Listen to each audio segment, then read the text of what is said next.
1990년 5월 26일 당시 21세였던 조 아렌스는 어머니 마를렌 워렌과 외부사버지 마이클 워렌과 함께 살고 있었습니다.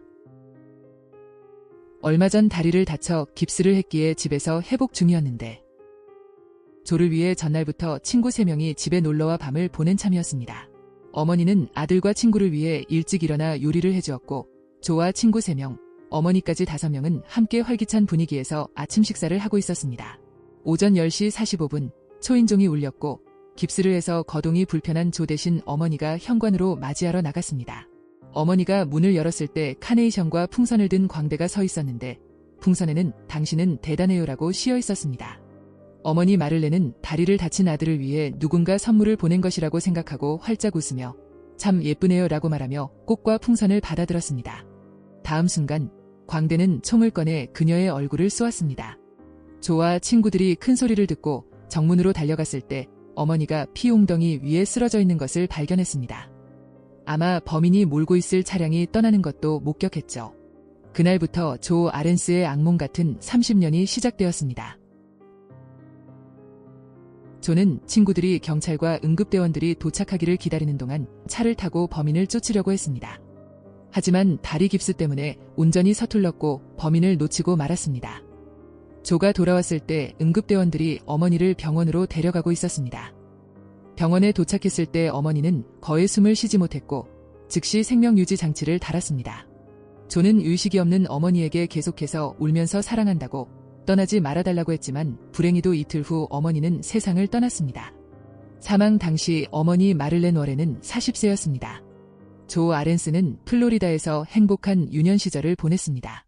그건 모두 어머니의 영향이었는데 어머니 마를린은 모든 것에서 긍정적인 면을 보는 활기찬 사람이었습니다. 집을 청소해야 할 때면 라디오를 켜서 아들들과 춤을 추며 행복한 시간을 보낼 수 있게 해주었죠.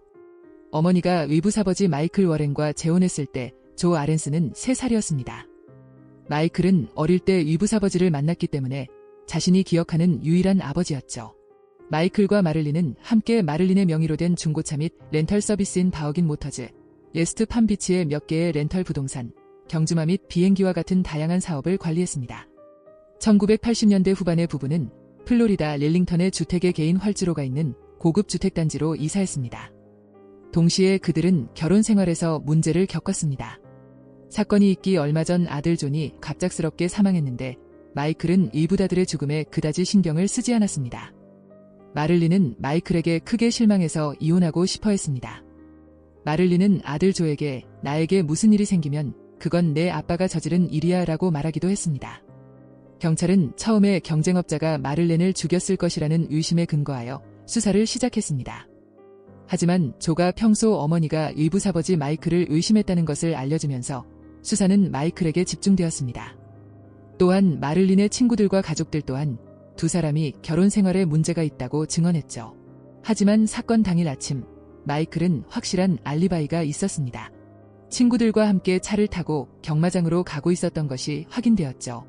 조와 친구들은 공격자가 갈색 눈을 가진 키 182cm 정도 되는 남성이었고 범인이 몰고 간 차량이 흰색 크라이슬러 리바론 차량으로 보인다고 진술했습니다. 경찰들은 콕과 풍선을 판매하는 슈퍼마켓 등을 뒤지기 시작했고 광대복장을 판매하거나 대여해주는 상점들을 수소문해 목격자들을 찾아 나섰습니다. 범인이 들고 온 당신은 대단해요라고 적힌 은색의 풍선은 당시 해당 지역에서 딱 한 곳만 판매하고 있었습니다. 그 매장의 직원은 사건이 일어나기 1시간 전에 풍선과 꽃다발을 판매한 것을 기억하고 있었습니다.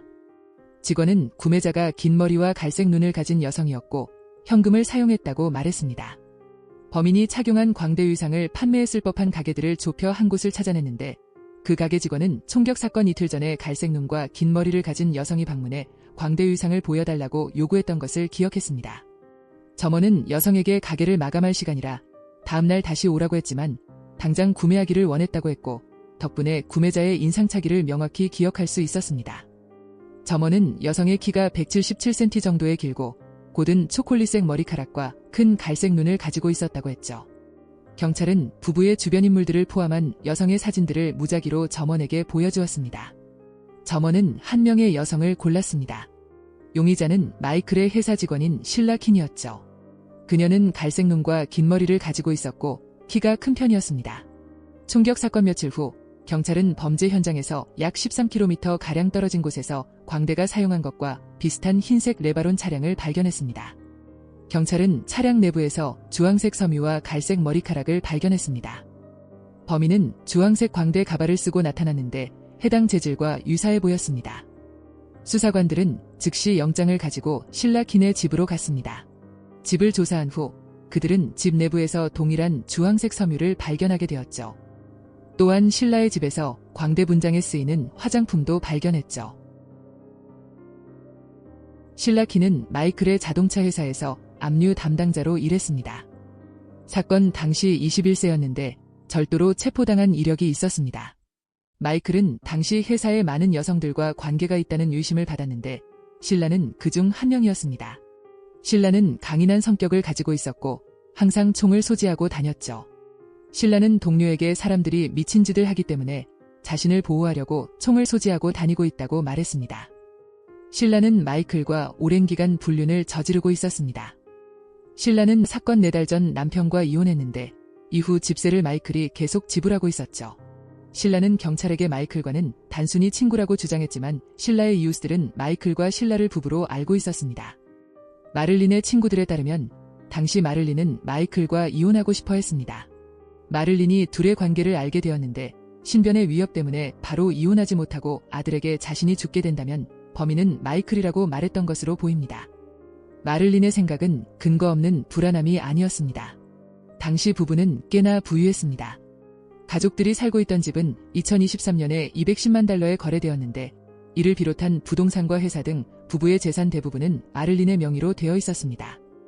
마이클의 불륜으로 부부가 이혼한다면 마이클은 재산 분할로 아주 소액만을 가져갈 수 있었습니다.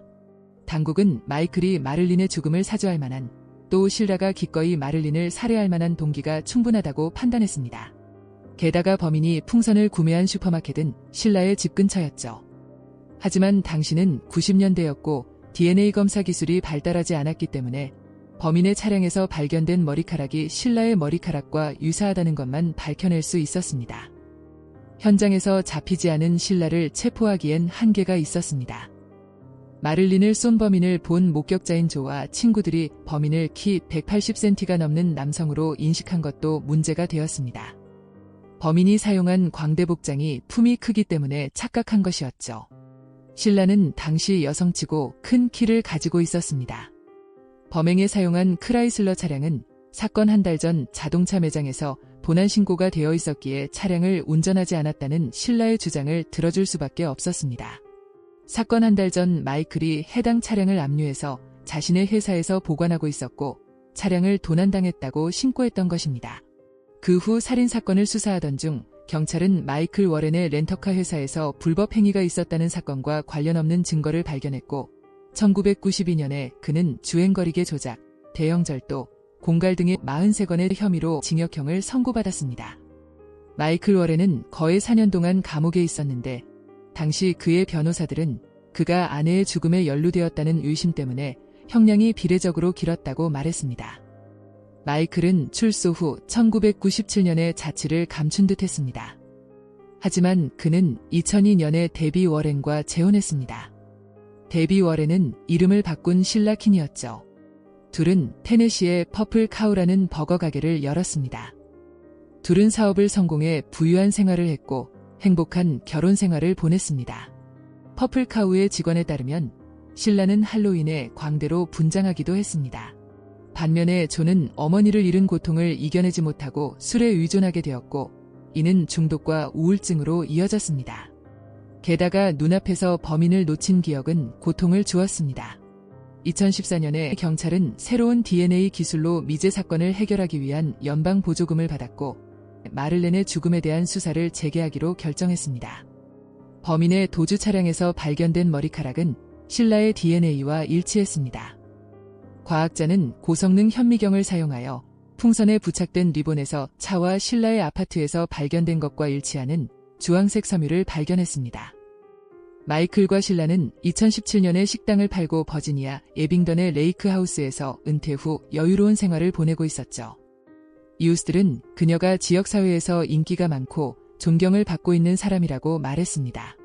2017년 9월 26일 즉 마를린 워렌이 살해된 지 27년 후 실라는 버지니아에서 1급 살인 혐의로 체포되었습니다.